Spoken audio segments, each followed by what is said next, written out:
네, 여러분들 안녕하세요. 오늘은 선생님과 함께 한국사 온라인 수업 한번 진행해 보도록 하겠습니다.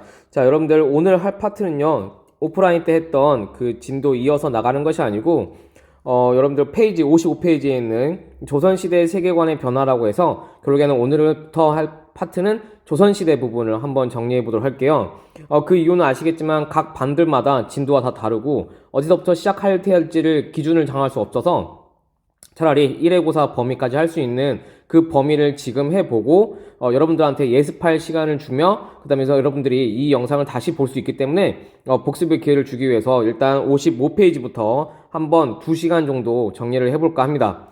자, 오늘부터 다음 시간까지 이어져야 할 내용은 주로 정치사 파트예요. 그 다음에 전쟁에 대한 얘기도 있을 수 있고요. 그래서 정치 외교와 관련된 조선시대 때 초기부터 중기까지, 특히 임진왜란 병자호란 때까지 어떠한 변화가 있는지에 대해서 아주 짤막하게, 선생님이 저번에 얘기한 바와 같이 한국사 교과서는 전 근대를 아주 짤막하게 한다고 했잖아요. 네, 깊게 들어가지 않고 짤막하게 선생님과 함께 조선시대 초기와 중기를 어떻게 봐야 할지를 한번 정리해 보도록 할게요.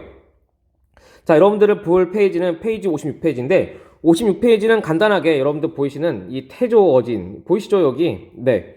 이 사람이 태조 이성계이고 이 이성계가 어떻게 해서 조선이란 나라를 건국하게 되었고 그들 세력이 무엇이었으며 어떻게 발전해 나가는가에 대해서 한번 첫 파트로 보는 건데, 자, 선생님이 이렇게 간단하게 한번 이렇게 정리를 해봤습니다. 선생님과 함께 이 파트를 보면서 조선은 어떻게 건국이 되었고 시작되었는가를 한번 보도록 하겠습니다. 일단 조선의 배경은 여말선초라는 시기가 있었죠. 여말선초란 것은 고려 말기, 조선 초기. 그러니까 그 혼란한 시기를 줄여서 여말선초라고 합니다. 이때 고려 말기, 우리가 아직 배우지 않았죠. 고려 말기에는 아주 강력한 세력들이 있었어요. 그 세력들을 우리는 권문세족이라고 합니다. 이 말 기억하셔야 될 거예요. 고려 말기에 가장 이 정치적으로 문란을 일으켰던 이 정치 세력들이 권문세족이라고 하는데, 특히 이 세력들은 나중에 배우겠지만 친원 세력, 이제 원나라가 고려를 이제 좌지우지하는 그 시기에 가장 득세했던 이 세력을 권문세족이라고 하는데, 이 세력들이 결국에는 대농장, 어마어마하게 큰 토지를 소유함에 따라서 백성들이 농사 지을 땅도 없었다라는 거 하나 기억해 두시고요. 이때 대외적으로 봤을 때도 우리나라가 되게 힘든 상황이 있습니다. 중국에서는 홍건적의 난이 일으켰는데 얘네들이 우리나라를 침범을 해오고 있고요. 바닷가에서는 일본의 왜구들이 끊임없이 침입하고 있어서 이 백성들이 대내적으로는 이 권무세족의 힘에 눌려 있었고, 그 다음에 대외적으로는 홍건적인 난과 왜구의 침입에서 거기에 억눌려 있었던 그 상황이 여말선초, 조선이 건국되기 이전의 상황이다, 고려 말기 상황이다 라고 여러분들이 간단하게 정리를 해보면 될 것 같아요. 그러면 조선을 건국했던 세력은 누구입니까? 라고 하면 우리는 일반적으로 신흥무인 세력과 신진사대부가 결합했다라고 보는 거죠. 얘네 세력들은 분명히 권문세족과는 반대되는 그러한 세력인 것을 알 수 있겠죠. 그러면 신흥무인색을 대표한 사람이 누구냐? 우리는 수많은 사람 가운데 이성계라는 사람 한 명 기억하자. 이 사람은 태조 이성계, 바로 조선을 건국한 사람이니까 신흥무인 세력을 기억해 보시고요. 신진사대부에서는 누굴 기억하냐? 특히 정도전, 조준도 있지만 정몽주, 이 두 세력을 보자. 물론 이 세력은 나중에 온건계합파와 급진계합파로 구분되기도 합니다. 특히 대표적인 급진사대부와 온건사대부죠. 네, 다시 수정할게요. 계합파가 아니고 사대부입니다. 네, 급진사대부의 정도전, 온건사대부의 정몽주, 이러한 세력들이 있었다라는 거 같이 볼게요. 참고로 급진사대부는 급진적으로 조선을 건국하는데 찬성을 했던 사람들이고요. 정몽주 같은 경우는 온건사대부로서 조선을 건국한 거에 반대를 했죠. 그래서 결국에는 태종 이방원에게 철퇴에 맞아 죽는 사람이 정몽주더라. 자, 이런 것들도 우리 일반적인 상식으로 볼 수 있습니다. 바로 가보겠습니다. 결국에는 이들의 세력이 결합돼서 사건을 일으킵니다. 그 사건은 바로 위화도 회고이죠. 사실 이거에 대한 배경, 왜 고려는 이때 출병을 해서 이성계는 군대를 이끌고 갔고 왜 다시 돌아왔는가, 너무 많은 이야기가 있는데 사실 이거를 다 줄였습니다. 더 자세하게 설명하지 않아요. 그냥 위화도 회군으로 인해서 권력을 장악하는 사람이 누구다? 바로 이성계 일파입니다. 그래서 이성계는 권력을 장악하게 됐고요. 그걸 배경으로 해서 과감하게 법을 하나 시행합니다. 여러분들 조선하면 기억해야 할 법이 사실 과전법인데 이 과전법은 고려 말기 공양왕 때 시행됐어요. 그래서 과전법이 시행되면서 새롭게 토지제도가 시행된다는 거, 과전법 하나 기억해 두시고요. 이걸 통해서 이제 알 수 있는 거는 이 정몽주가 이제 느끼는 것은 뭐냐면 온건사대부파가 이성계라는 이 사람이 과연 나라를 세울 것인가 고려를 버릴 것인가에 대한 의문을 품게 되고 결국엔 거기에 동조하지 않죠. 그래서 결국에는 급진사대부와 그 일파에 의해서 이방원 같은 이 세력에 의해서 결국에는 제거당하면서 이제는 여기에 대한 나라가 새로 건국되는 것에 대해서 전혀 반대가 없는 이런 모습들을 우리가 볼 수 있습니다. 그래서 결국엔 1392년에 조선이 건국되는 이러한 장면들을 이렇게 일련의 사건으로 보았고요. 여러분들은 이 정도만 알아도 충분하지 않나 여러분들은 볼 수 있을 것 같아요. 자, 이어서요. 조선은 어떤 나라냐라고 했을 때 너무 중요한 개념이죠. 이게 성리학의 나라입니다. 여러분들 불교는 아직 안 배웠는데 고려시대 때는 불교의 나라입니다. 그래서 스님을 되게 크게 중용하거든요. 큰 스님들, 뭐 예를 들면 진울대사, 그 다음에 누가 있죠? 의천대사, 이런 사람들도 있었는데 사실 조선은 불교를 억제했죠. 그래서 이때 숭상한 것은 바로 성리학 개념입니다. 그러니까 건국 이념으로서 성리학을 기억하자. 유교가 중심이 된 사회가 바로 조선이라는 나라다. 그에 따라서 이 조선 유교 사상의 가장 근간이 되는 건 바로 중화사상, 큰 나라를 모신다라는 거죠. 거기서 큰 나라는 것은 결국엔 명나라라고 볼 수 있어요. 이 명나라를 중화사상으로 하면서 우리가 스스로 중화를 모시고 절대 오랑캐가 되진 말자. 그러니까 중화를 배신하면 결국 오랑캐가 되는 거니까 우리는 그 틈 안에 있자라는 화이론적 세계관에 결국에는 조선을 건국 이념으로 삼게 됩니다. 자, 그 다음에 이걸 알아둘 게 뭐냐면 그러면 이런 것들을 법전으로 혹시 만든 게 있느냐. 조선 하면 법이 있어요. 그래서 그 법을 아주 오랜 시간, 참고로 세조 때부터 해서 그의 아들 성종 때까지 완성되게 되는데 이 오래된 시기 동안 이어진 그 엄청난 법전, 가장 기본이 되는 법전입니다. 이 법전은 결국엔 유교 법치 인연이 들어가 있는 것이고요. 그 법을 우리는 경국대전이라고 합니다. 여기에 이념이 결국엔 유교 이념이고 결국에는 조선은 유교로 법을 이용하겠다라는 것을 우리가 볼 수 있는 것이죠. 그럼 다시 선생님과 함께 교과서로 한번 들어가 볼게요. 페이지 57페이지로 빨리 한번 가보겠습니다. 자, 넘기시면 57페이지 여기 나와 있죠. 네, 여기서 우리가 이제 파트 보면 뭐냐면 그러면 조선의 정치 세력들은 대체 우리가 어떻게 판단을 내릴 수 있냐? 대체 정치 기구가 어떻게 되어 있니? 바로 여기에 깔끔하게 표로 잘 나와 있습니다. 여러분들 페이지 57페이지에 있는 이 표를 한번 보도록 할게요.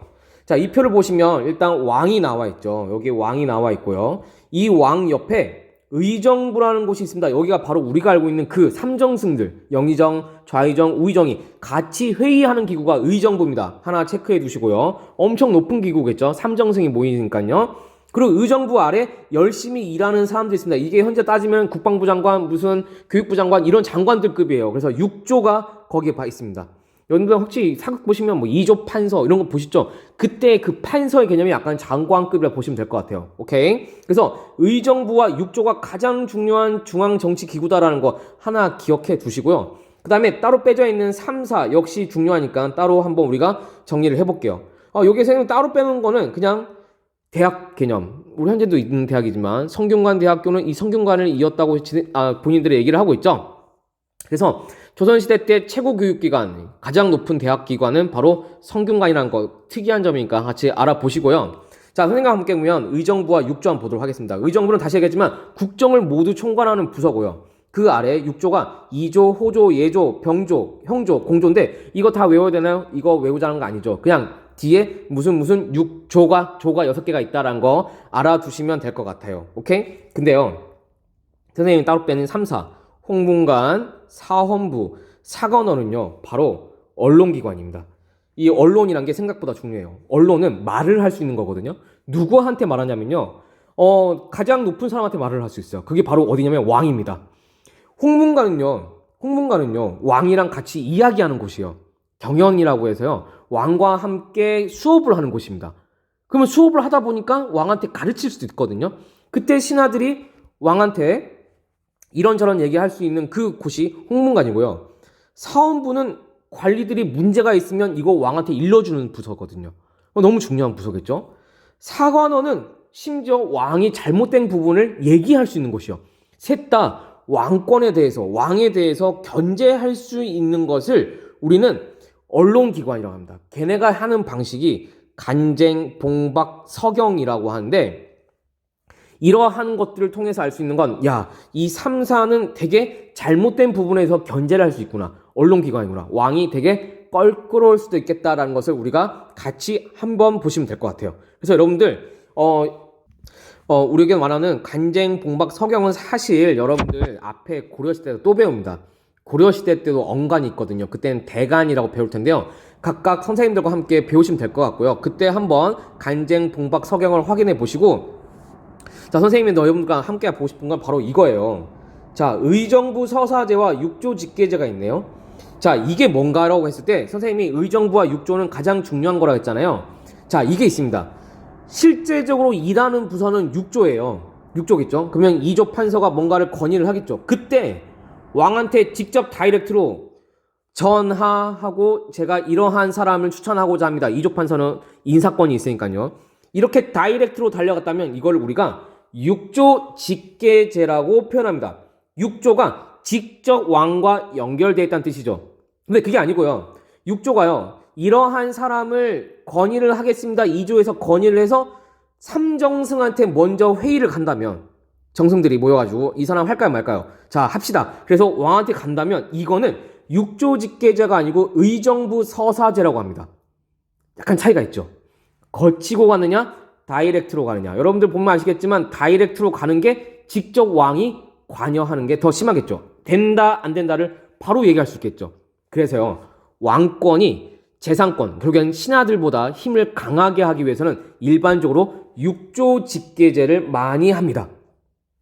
조선 초기에 가장 강력한 힘을 발휘하려고 했던 사람이 대표적으로 태종 이방원, 그렇죠. 태종이 있었고요. 그 다음에 자기 조카를 죽이고 왕이 된 수양대군 세조가 육조 직계제를 시행했어요. 일반적으로 신하들의 권위를 눌렀던 거죠.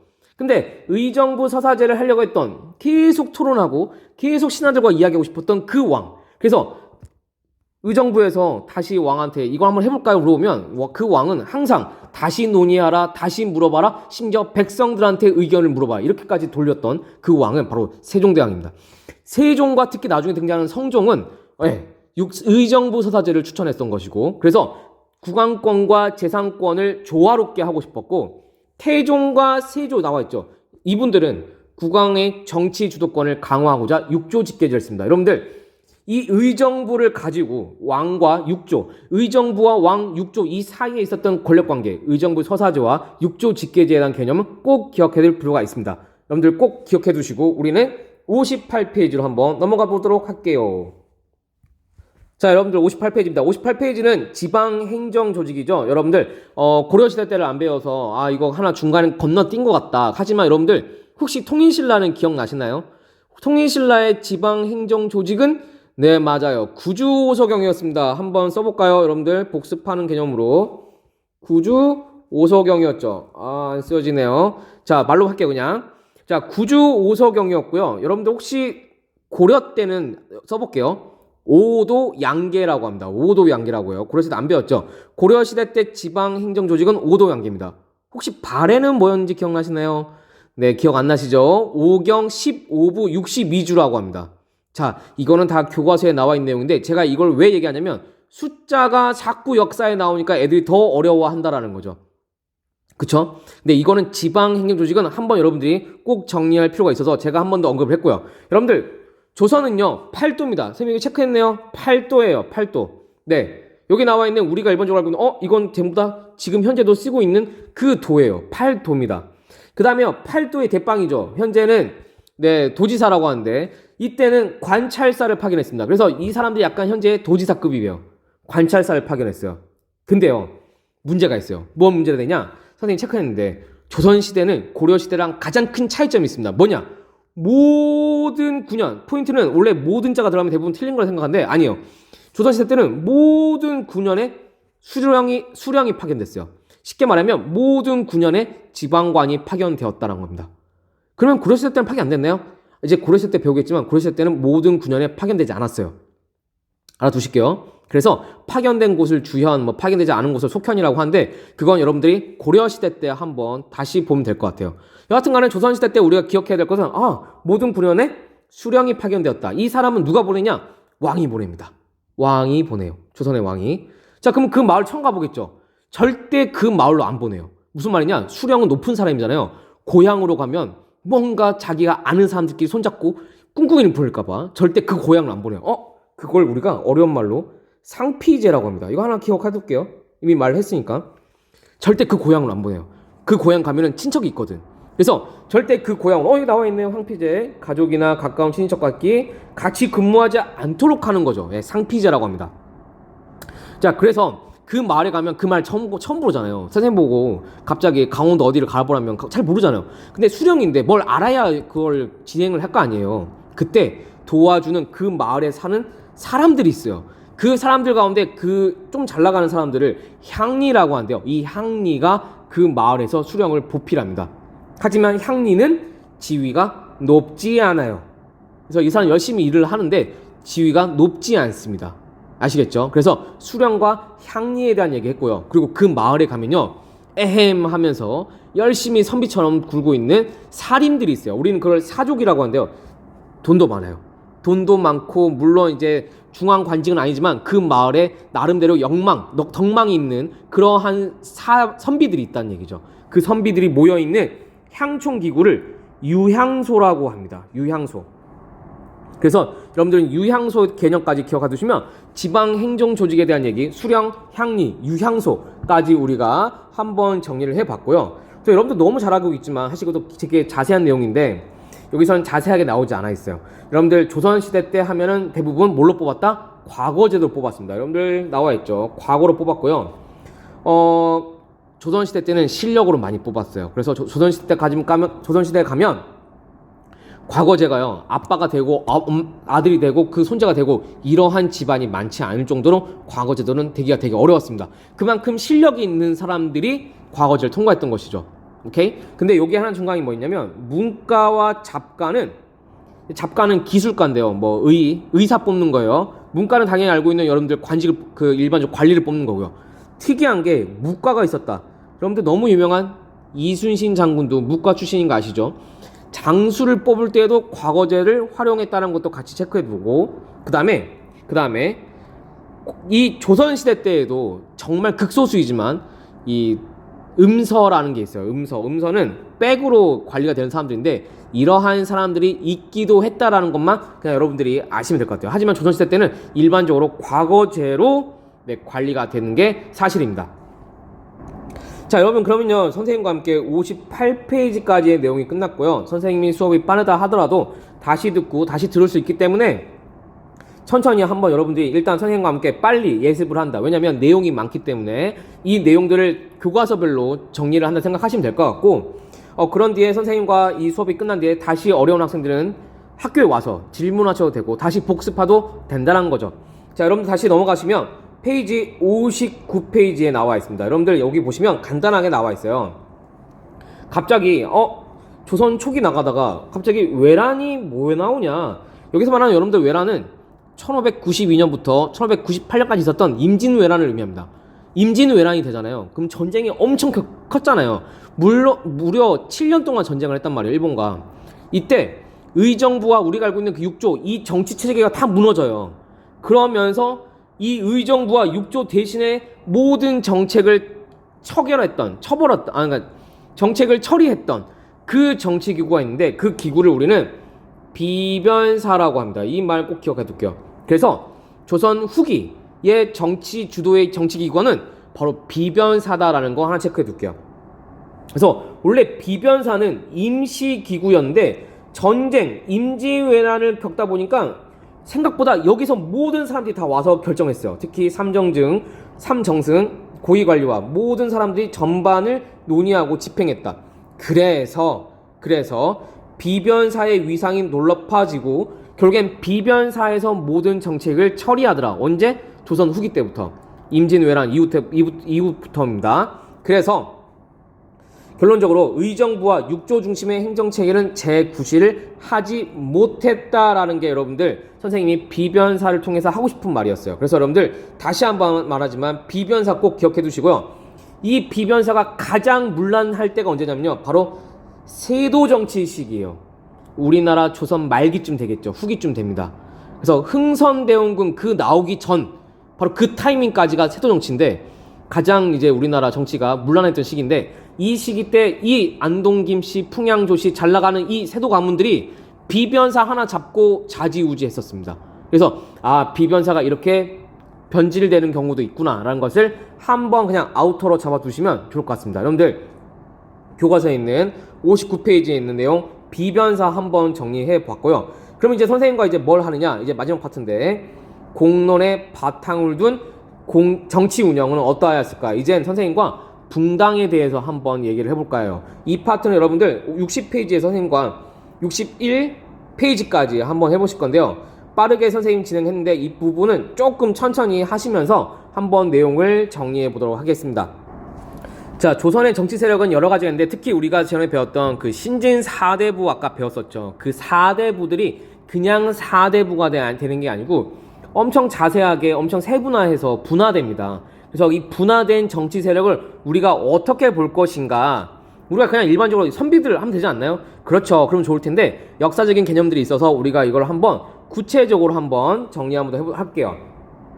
여기서 포인트는 일단 사림의 사자가 선비 사자이기 때문에 이 선비들에 대한 얘기를 할 텐데 조금 더 디테일하게 한번 보도록 하겠습니다. 여러분들 선생님이 이걸 한번 정리를 해봤거든요. 네, 이거 보시면 될 것 같아요. 그래서 선생님과 함께 60페이지에 대한 내용인데 한번 간단하게 보시면서 조선 초기의 정치 세력들을 한번 정리해 보도록 하겠습니다. 결국에는 우리가 아까 선생님이 얘기했지만 붕당 정치가 어떻게 이어지나요? 이 얘기를 한번 해야 되는데 이 붕당 정치를 가기 위해서는 일단 조선 초기부터 한번 봐야 되는데 조선 초기의 모든 정치 세력들이 전부 다 선비가 아니었어요. 그러니까 결국에는 이렇게 세분화가 돼요. 여기 선생님 나와 있지만 훈구 세력이 있고요. 사림 세력이 있습니다. 훈구 세력은 쉽게 말하면 여러분들 기존 세력들이에요. 잘 나갔던 세력들. 예를 들면 특히 여기서 선생님 적어놨지만 공신 세력인데요. 공신은 말 그대로 공을 세운 신하들이잖아요. 어떤 걸 공을 세웠냐? 왕을 세운 사람들이에요. 첫 번째는 누가 있겠죠? 조선을 건국했던 그 공신들이 있고요. 그 다음에 여러분들 그 이야기 아시죠? 어린 조카 단종을 죽이고 수양대군이 왕이 됐잖아요. 그 수양대군이 왕이 되면서 자기 왕 되는데 도와줬던 그 사람들, 수많은 사람들 다 공신으로 줬어요. 이 사람들이 기득권 세력이죠. 땅도 많을 거고요. 왕으로부터 인정 많이 받았을 거 아니에요. 그 사람들 우리는 다시 한번 얘기하지만 훈구라고 해요. 훈구. 그러니까 훈구는 혜택이 많았겠죠. 처음부터. 이 기득권 세력입니다. 기득권 세력은 시간이 지나면 썩을 수 있죠. 왕이 싫어할 수도 있어요. 그쵸? 썩은 세력들이 보는 거죠. 비리가 많을 수도 있고요. 이렇게 시간이 지나 보니까 여기에 대해서 새롭게 등장하는 새로운 세력이 있어요. 이제 새로운 세력이기 때문에 신진 세력일 것이고 그 사람들은 사림입니다. 이 사람들은 백도 없죠. 오직 뭐만 있다? 능력만 있습니다. 능력. 근데 이 능력이 무슨 능력이죠? 당연히 성리학적 능력이죠. 그러면 성리학 능력 어떻게 발휘해요? 당연히 과거제를 아주 깔끔하게 통과를 했던 사람들이겠죠. 그죠? 그러면 이 세력들에 대해서 이런 사람들을 키우는 게 맞지 않을까라는 왕들도 존재했던 겁니다. 가장 대표적인 왕이 세조의 수양대군의 아들인 성종입니다. 성종 때부터 사림들이 미친듯이 성장하기 시작해요. 원래 여기 책에도 나와 있지만은 사림들의 가장 그 원조급 조상급 되는 뭐 길제라는 이런 사람들은 사실 고려 말기 충신들이에요. 그러니까 똑똑하고 성리학 공부하고 약간 정몽주 친구들. 그러니까 조선이 공태인데 조선에 참여하지 않았어요. 우리는 나가지 않는다. 되게 유명한 말 두문 불출. 나가지 않는다. 집 밖을 나가지 않는다 했죠. 이 사람들이 그 사람들이에요. 그러다가 시간이 지나니까 똑똑하고 성리학적 바탕이 되어 있고 과거제를 시험 보면 통과될 것 같은데 그 시간까지가 무려 성종 때까지 간다는 얘기입니다. 그 후손들이 제자들이 드디어 과거 시험 보게 된 거죠. 그때가 성종 때예요. 그러면서 이 사람들은 능력을 보게 되는 거죠. 오케이? 근데 얘네는 뭘 주장했느냐? 왕도 정치. 왕이 도를 지키면서 정치를 해야 한다. 성리학적 개념이에요. 그 다음에 너무 지방에 대해서 때려잡지 말고 향촌 자치 알아서 하게끔 해라. 자치적으로 해라. 그때 주장한 바가 여러분 꼭 기억하는 말이 향약. 마을에 약속이 있으면 이게 규칙이 돼서 알아서 잘 지킨다. 향약 같은 거 주장하고요. 그 다음에 너무 기반된 거. 그래서 왕이 마음대로 하는 게 아니고 그 뜻을 물어봐라. 일반적으로 공적인 의견이 무엇인지 그걸 우리는 줄여서 공론이라고 합니다. 이 공론에 입각한 정치를 해야 한다는 게 바로 이 새로운 세력들, 사림의 주장이었어요. 분명히 공신 세력과는 조금 차이가 있었겠죠. 이들은 정치적 기반이 있습니다. 어디냐? 학교예요. 이들이 만든 학교는 좀 독특한 게 자신들의 스승들을 모셨어요. 네, 제사를 지냈습니다. 제사를 지내고 기숙사에서 학교가 똑같이 있어요. 약간 자사고급? 하시면 되겠죠.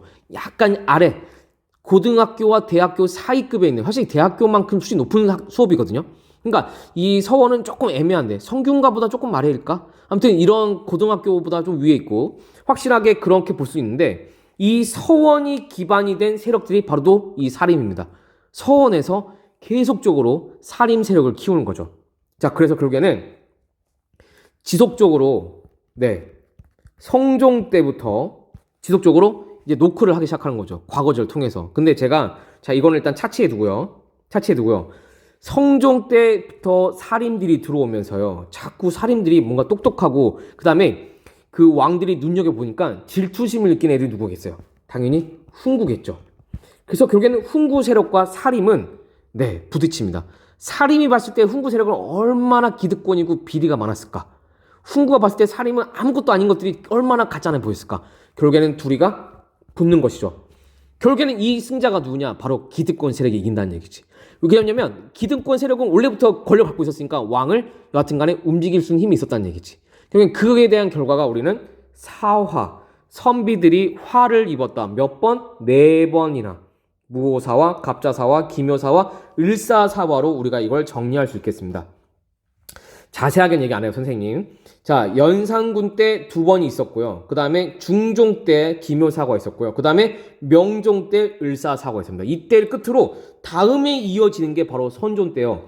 선조 때부터는 훈구 세력이 빠지고 본격적으로 모든 중앙 진출에 대부분이 사림 세력들이 많이 들어가게 되는 모습들을 보게 돼요. 자, 이거 일단 차치하게 되겠죠? 근데 그 중에서요, 4가지 사화 가운데 한 가지만 제가 설명해 드릴게요. 어디 뭐가 있냐면 바로 중종 때 있었던 기묘사와 관련된 인물이 있어서 그래요. 이때 책에도 소개되어 있는데 이때의 인물은 바로 새로운 세력인 조광조라는 인물입니다. 조광조는 대표적인 살림 세력이고요. 조광조를 누가 등용이냐면 직접 등용했어요. 중종이. 그러니까 왕이 직접 등용한 이 조광조를 믿고 맡긴 거죠. 그리고 이 사람한테 개혁 정치를 하라고 맡깁니다. 그래서 한때 조광조의 시대가 열린 거죠. 그리고 봤더니 진짜로 많은 걸 해요. 현량과라고 해서 새로운 과거제예요. 뭐냐? 지방에서 똑똑한 성리학적 자질이 있는 사람들은 추천하라 이거야. 현량과. 그냥 그런 게 있었다. 추천제도입니다. 2번째, 향약. 또 얘기했잖아요. 사림은 향약이라고 했죠. 지방에 약속이 있으면 그 마을은 지킬 수 있다. 자치적으로 잘 지킬 수 있다라는 향약을 강조했고요. 사림의 기반이죠. 그 다음에 이게 가장 결정타인데, 위훈삭제. 지금 공신들 가운데 가짜들이 많다. 그 가짜들은 좀 자르자라고 한 거죠. 여기에 많이 발각이 일어납니다. 발칵 뒤집어집니다. 그래서 조광조가 결국에는 위훈삭제, 이 훈구 세력들을 제거하자. 가짜들이 많다. 뭐 다 공신이냐. 가짜가 있으면 지워야지. 라는 것에 사람들이 이제 웅성웅성 되더니 조광조 너무 뻣뻣하다.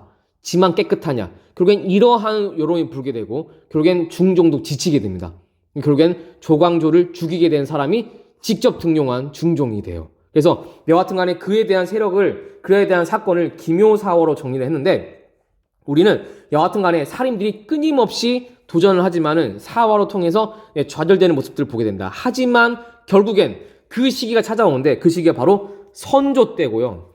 선조 때 바로 본격적으로 사림들이 중앙 진출해서 등용하고 그 다음에 빠져나가지 않아요. 그래서 이때부터는 사림과 사림들의 정치가 일어납니다. 결국엔 그들끼리 정치를 하게 되는데 그걸 우리는 붕당이라고 표현해요. 붕당은 훈구와 사림이 아닌 사림과 사림과의 대결이에요. 그래서 새로운 정치 시대인 붕당 정치가 시작됩니다. 아시겠죠? 그 첫 번째 붕당은 바로 동인과 서인이었어요. 동인과 서인. 자, 여기 파트까지가 여러분들 저희가 봤던 교과서 60페이지에 대한 내용이고요. 넘겨보시면 이제 마지막 61페이지에 대한 내용, 이거 정리하고 선생님과 오늘 수업 마무리하도록 할게요. 자, 선생님과 함께 60페이지까지 이제 정치 세력이 어떻게 발전되고 이제 붕당 정치가 어떻게 시작되는 것까지 왔습니다.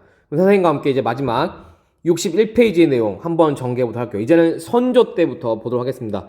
자, 얘기했죠? 선조 때 드디어 동인과 서인으로 구분이 됩니다. 자, 일단 알아두시고요. 왜 구분됐느냐? 그냥 여러분들은 이것만 알아둘게요.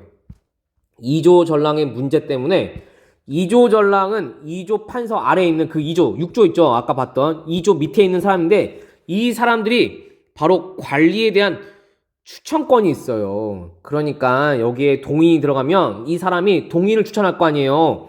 그 다음에 서인이 들어가면 서인을 추천할 거 아니에요. 이 추천권 때문에 난리가 난 거죠. 그래서 결국엔 이걸 가지고 대립을 하면서 동과 서로 나뉘게 되고, 그 다음에 이 외척 정치, 결국엔 이 공신 세력들, 옛날 훈구 세력들 어떻게 처리할 것이냐, 받아들이지 안 된다라고 해서 역시 동인과 서인으로 구분한 적이 있다라는 거. 그냥 이 두 가지만 그냥 알려둘게요. 오케이? 자, 그러면서 전쟁이 일어났네요. 외란이 일어났겠죠. 임진왜란이 일어나면서 동인이 갈라져요. 이게 바로 북인과 남인인데, 자, 그럼 동인은 지워지겠죠. 서인, 남인, 북인인데, 이때 기억해야 할 왕이 광해군입니다. 광해군은 나중에 등장하니까 또 기억해둘게요. 광해군 때 등용한 세력은 얘네 둘이가 아니에요. 일단 차치해놓을게요. 광해군이 좋아한 세력은 북인입니다. 아, 북인 좋아했구나. 거기까지만. 오케이? 자, 북인 좋아했다. 근데 광해군 잘리는 거죠. 잘렸으니까 이름이 묘호가 없잖아요. 그쵸? 뭐 선조, 명종 이런 말이 없잖아요. 광해군은 둘이 잘렸죠. 잘린 사건을 우리가 인조가 등장하기 때문에 인조 반정이라는 표현을 쓰죠. 인조가 반정 일으켰어요. 성공한 거죠. 실패했으면 인조의 난이었겠죠. 인조가 아니었겠지. 뭐 능양군의 난 이렇게 했겠죠. 인조 반정은 성공하고 광해군을 쫓아냅니다. 쫓아냈죠. 그러면 인조는 누구랑 손을 잡았냐? 쫓아났던 이 서인하고 같이 결합해서 서인과 결합해서 인조 반정이 일어나요. 그럼 이때 서인만 혼자 정치하는 거 아니잖아요. 서인 세력들이 붕당을 유지하기 위해서 균형을 유지하기 위해서 남인을 불러들여요. 오케이? 그래서 서인과 남인이 오락나락 그 다음에 균형 일으키면서 했던 정치가 바로 붕당으로 이어진다라는 거. 그 내용이 인조 반정 이후입니다. 인조 반정 이후에요. 그러다가 쭉 지나가다가요. 이제 드디어 본격적으로 인조 반정 이후에 붙어요. 내가 잘났네, 네가 잘났네. 이제 너 이제 그만해, 내려가. 그 다음에 아니야, 이제 우리가 이겼으니까 너희가 내려가. 약간 이렇게 스파크가 붙기 시작해요. 스파크가 붙었던 그 계기가 바로 여기 나와 있는 1차 예송, 2차 예송입니다. 이때부터 나와 있죠. 현종 때에 있었던 예송 논쟁이라고 하는데 1, 2차 예송 논쟁을 통해서 서인과 남인은 점차 대립을 하게 되고 갈등을 갖게 돼요. 참고로 1차, 2차 예송은 주건이 받아요. 하나는 서인이고 하나는 남인이고 약간 이렇게 되거든요. 이걸 구체적으로 나와 있는 내용이 여기 있는 내용인데 그냥 알아만 두실게요. 그러면 만화 한번 읽어보세요, 여러분들. 그래서 서인과 남인이 대립을 하는구나. 그래서 예송 논쟁이란 게까지 이어지는데 서인과 남인이 대결을 한다. 그럼 이때 서인이 남인 죽였나요? 아니에요. 아직까진 죽이지 않아요. 누굴 만나야 하냐면 이게 완전 뒤집어지고 붕당이 깨지고 이제 서인이 남인 죽이고 남인이 서인 죽이는 이 시기는요. 다음 시간에 배울 바로 황국부터입니다. 황국. 그래서 여기 나와 있네요. 숙종에 나오는 그 장희빈과 숙종에 나오는 황국 정치 때부터 이제 정치 세력이 서인, 이번에 서인 승리, 남인 죽어요. 다음에 남인 승리, 서인 죽어요. 약간 이렇게 바뀌게 되게 된 거죠. 점차 갈등이 더 심화됩니다. 하지만 숙종 때부터 본격적으로 황국 정치가 시작되면서 왕에 대한 그러니까 왕이 선택하는 거죠. 왕이 서인 고르면 왕권이 강화되고 서인은 왕만 따르게 되는 거죠. 남인을 죽여버리는 거니까. 다음에 남인이 왕을 따르게 되면 왕은 남인만 좋아하면 되는 거니까 서인 죽이면 되는 거죠. 왕권이 강화되는 모습도 볼 수가 있습니다. 여하튼 여러분들 우리가 오늘은 61페이지까지 내용 하셨고요. 그래서 여러분들은 오늘 한 내용이 정말 많거든요. 조선이 어떻게 건국되었나부터 해서 정치 세력은 어떻게 시작되었나, 분화되었나, 붕당 정치는 어떻게 됐고 어떻게 전개되는가, 여기까지가 오늘 배운 내용이었는데 사실 선생님이 그 수업 시간과 상관없이 너무 빠르게 진행하다 보니까 선생님 빠진 내용이 없지 않아 있나 모르겠어요. 여러분들 절대 이 남은 시간에 그냥 넘기지 마시고, 사실 선생님과 아마 이 오프라인으로 이 수업을 했다면 거의 2시간에 걸쳐서 하지 않았나 이런 생각이 들거든요. 근데 여하튼 간에 다음 시간도 있고 계속 빠르게 이어서 진도를 나가기 때문에 선생님이 조금 빠르게 좀 수업을 진행한 겸이 없지 않아 있고요. 여러분들은 꼭 이번 수업 끝나고 나서 꼭 교과서 내용 한 번 더 확인해 보시고 다시 한 번 더 복습을 해야 되고, 여러분들 다시 오프라인 다음 주 학교 올 때는 다시 처음부터 뭐 삼국시대 들어간 반도 있을 것이고 고려시대 들어간 반도 있을 거 아니에요. 그러면 당연히 이 부분이 연결이 안 될 수도 있잖아요. 그때 다시 한번 복습을 하는 경우 꼭 기억했다가 복습을 해주는 이러한 시간을 꼭 갖기를 기원하면서 선생님은 61페이지까지 했고요. 다음 시간에 62페이지의 내용 계속 이어서 한번 해보도록 하겠습니다. 여러분들 모르기 때문에 네, 예습 꼭 해주시길 바랍니다. 선생님 수업 오늘 여기까지만 할게요.